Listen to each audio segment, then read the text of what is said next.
The film begins with a man named Ray receiving an official notice congratulating him for being accepted into a deadly competition known as the Long Walk. The entire country is prepared to watch the event live, and the prize promises more than money, fame, fortune, and even a wish granted for the last man standing. Soon, Ray prepares to depart with his mother by his side. As they travel, the dark state of the world is revealed. Years ago, a devastating war destroyed the nation, leaving cities in ruins and families struggling to survive. For many, the Long Walk is the only chance to escape poverty, but only 50 young people are chosen each year. Ray's mother, terrified of losing her son, begs him to change his mind, but he refuses, stating that he needs to try. Upon arriving at the destination, she hugs him tightly, but he promises to return and departs. Next, Ray meets another competitor named Peter McVice. They quickly become friends and join other walkers, including Hank, Baker, Stebbins, and Curly, the youngest of them. Eventually, the person responsible for the event, known only as the Major, makes his appearance. He calls the names of the participants one by one. Each boy introduces himself, accepts a metal tag, and returns to his place. When all 50 are present, the Major addresses them and reminds them that the nation has never fully recovered from the war. The cities are destroyed, the industry is weak, and the people are restless. However, each year, the Long Walk generates excitement, lifting spirits and restoring a sense of order. According to him, the real problem of the country is not poverty, but laziness, which is why this competition exists, to teach that discipline and resilience are essential for survival. After the speech, he explains the rules in detail. Each participant must maintain a minimum speed of 3 miles per hour. If one of them slows down, they will receive a warning. A second mistake will result in another warning. On the third, they will be in trouble, and if they fail again, they will be eliminated without return. There is no finish line, no stops, just one survivor. With this, the Major raises his weapon and shoots into the air, signaling the start of the walk. The 50 boys then move forward, accompanied by trucks full of armed soldiers. Ray observes how the landscape appears desolate, and a competitor named Barkovich explains that the Major does not allow crowds until later, although locals can watch from the roadside. Cameras are everywhere, capturing every step for the viewers at home. Upon reaching the 7-mile mark, the walkers begin to discuss the grand prize. Baker reveals that his only motivation is the money, but Ray disagrees, saying that wealth is not the only reason worth fighting for. Soon after, another competitor named Harkness appears, carrying a small notebook. He carefully records the name and number of everyone, revealing that he is writing a book about the Long Walk.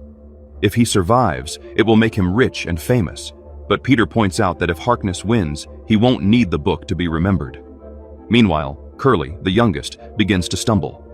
Pain runs through his legs, and he can barely stay on his feet. Ray grabs his arm to keep him moving while Peter offers words of encouragement, but Curly is so worn down by the pain that he soon collapses on the road. When he still does not get up after 3 warnings, a soldier approaches and brutally finishes him off with a shot. The sight horrifies Ray enough to slow down, prompting another soldier to give him a warning as well. However, before anything worse happens, Peter quickly pulls him onward. The Major announces the boy's death and tells everyone to keep moving since more deaths are on the way. After covering more distance, the group reaches the 17-mile mark. Ray admits that he has been exhausted for some time and does not know how much longer he can push himself. But Peter advises him not to think about the end and to take it one moment at a time. As the hours pass, Ray, Peter, Hank, and Baker grow closer and form a strong bond. But just when everything seems okay, the heat and exhaustion overwhelm competitor number 1. His body gives out, and he collapses in convulsions on the road. Some walkers worry about him, but Barkovich laughs and mocks the boy's suffering. The soldiers issue the warnings, and when the boy does not recover, he is executed. Strangely, Barkovich celebrates the death, claiming everyone should be happy because it improves their chances of winning. When they reach the 25-mile mark, Barkovich turns to a boy named Rank. First, he mocks the boy's name. Then he crosses the line and insults his mother. Rank loses his patience and attacks Barkovich, but misses the swing and falls awkwardly. The others shout for him to get up, but he cannot do it in time, and soon the soldiers take him down. The scene leaves Ray and Peter furious, and they accuse Barkovich of murder. But the psychopath insists it's not his fault since he never touched the boy. Soon after, another competitor becomes desperate to relieve himself. He cannot keep walking and slows down. The soldiers begin to warn him, and when he does not move, he is shot in humiliation while wetting himself in front of everyone. Night finally falls, and the boys are running purely on willpower. Ray starts to ramble and even dreams about his mother, but Peter shakes him and tells him to stay focused. Ray confesses how much he misses her, and Peter tries to calm him down, saying he will see her again soon.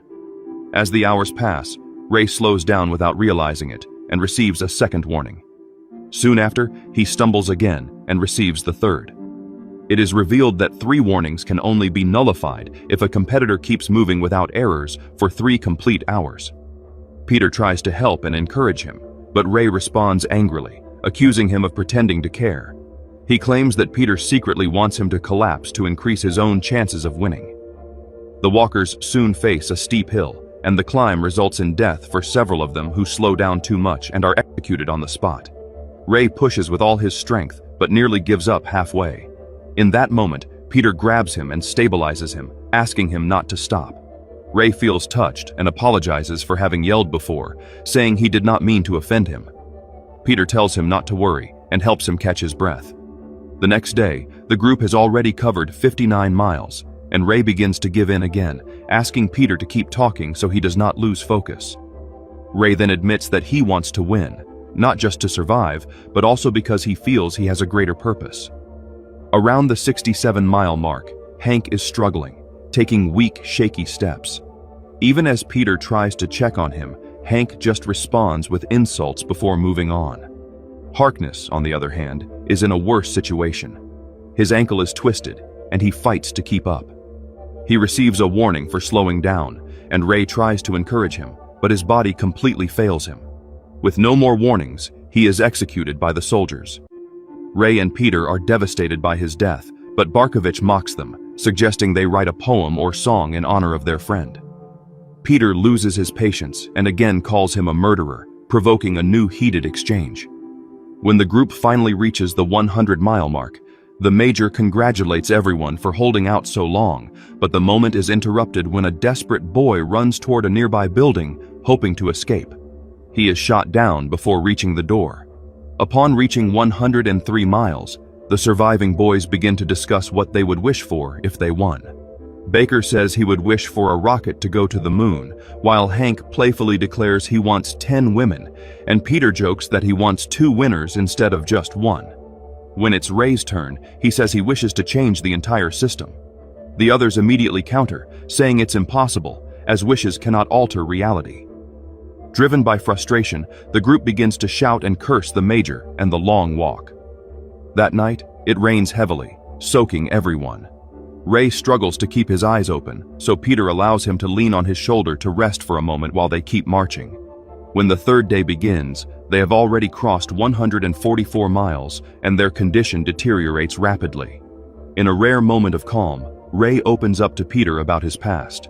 He explains that his father used to teach him philosophy, music, and other subjects that were prohibited by the authorities. The government viewed these lessons as treason. One day, the major confronted his father, demanding that he swear loyalty to the state and abandon the forbidden lessons. His father refused and was executed. Ray reveals that the real reason he joined the Long Walk is to kill the major and avenge his father's death. If he wins, he plans to wish for a rifle as a prize and use it against the man who executed his father. As they reach 170 miles, the brutality of the event only increases. A walker, completely exhausted, approaches the soldiers and begs for help. The soldiers respond by attacking and crushing him under a tank. Soon after, another competitor loses his mind, stripping and wandering in the wrong direction. The soldiers open fire and kill him without hesitation. Later that night, after walking 201 miles, Stevens approaches Ray with grim news. Hank is about to pass out. Ray rushes to encourage him, but Hank steps aside and calmly approaches the soldiers. He is executed without delay, leaving the group in shock. Baker, unable to contain himself, breaks formation and tries to reach his friend. but the soldiers quickly issue warnings. Ray, seeing his friend endanger himself, runs to him. Ray grabs him and drags him forward, shouting that Hank is gone and that nothing more can be done. The next day begins, and the group has now passed 209 miles. The only survivors now are Ray, Peter, Barkovich, Stevens, Baker, and Parker. When they realize that Hank was the only one among them who had a wife waiting for his return, they agree that the winner must ensure she receives the prize. No one asks Barkovich to contribute, which clearly isolates him. Feeling excluded, Barkovich approaches Ray and admits that he feels guilty for Rank's death. He apologizes and wants to be accepted into the group. Ray agrees, but soon Barkovich begins to act strangely. His mind starts to unravel, and in a shocking gesture, he lunges forward and stabs himself in the neck. The soldiers quickly eliminate him as the others, deeply shaken, have no choice but to keep walking. That night, the exhausted group begins to sing together to lift their spirits and keep moving. On the fifth day, they have already reached 278 miles, and the route now passes through the city where Ray's mother lives. Parker notes that Ray is lucky to see his mother again, but Peter insists it is a curse, as it will only make things harder for him. Upon reaching 286 miles, they finally arrive at Ray's hometown. One of Ray's boots tears, and Baker advises him to take off both shoes, warning that uneven steps will exhaust him even more. Soon, Ray spots his mother in the crowd. At first, he waves from afar, but unable to contain his emotion, he runs to her and pleads for a hug. This impulsive act results in repeated warnings, and his mother begs him to stay away before he is killed.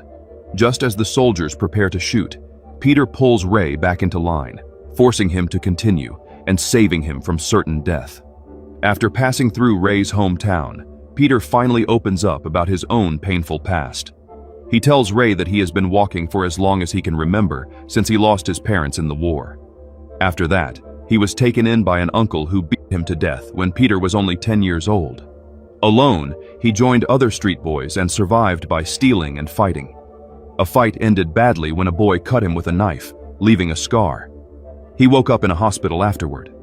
However, instead of blaming the attacker, he blamed himself. Since that day, he vowed that no matter how dark things became, he would always try to find the light. He explains that if he wins, he wants to use the prize to help orphaned children like himself, which deeply moves Ray. Upon reaching 306 miles, Stevens warns the group that no one should help anyone anymore. Everyone agrees, although it seems cold and cruel. Soon, Baker's nose starts to bleed significantly, but no one intervenes due to the rule. Then, Parker loses control. He lunges at a soldier, grabs his rifle, and kills him on the spot.